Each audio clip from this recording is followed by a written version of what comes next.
Si Gina Pareño ay ipinanganak noong October 20, 1949 bilang si Gina Ashley. Siya ay isang batikang artista sa ating bansa.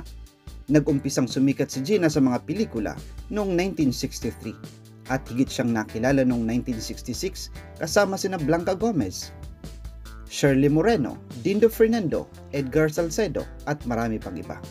Siya ay may lahing Aleman at Amerikano. Nanalo siya bilang pinakamagaling na aktres sa Ocean Film Festival na ginanap sa New Delhi, India para sa kanyang ginawang pelikulang Cobrador noong 2006. Maliban dito, inanalo rin siya ng MMFF bilang supporting actress bilang isang ina sa pelikulang Kasal, Kasali, Kasalo.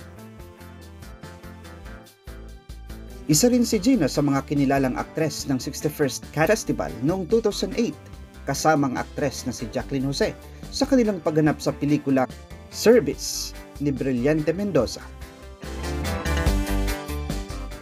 Marahil ay madalas mo rin siyang mapanood sa mga paborito mong palabas sa telebisyon gaya ng Karamia bilang si Corazon, Ikaw Lang Ang Iibigin bilang si Lydia at Born for You bilang si Caridad. Tanging si Janica Pareño ang nag-iisang anak na babae ni Gina. Si Janica ay isa ring aktres kagaya ng kanyang ina. Lumabas siya sa mga pelikulang Pusoy 2 noong 1993 at Alfredo Islim, The Untold Story noong 2013. Sa pelikula namang Lorenzo's Time ay ginampanan ni Janica ang batang papel ni Gina Pareño bilang loyal yaya ni Zaijan.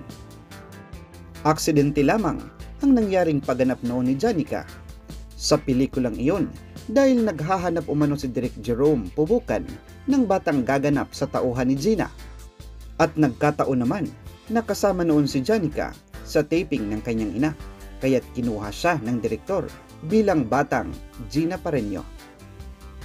Maliban sa mga ito ay kasama rin siya sa mga cast ng Legal Wives na napapanood sa Kapuso Network sa kasalukuyan.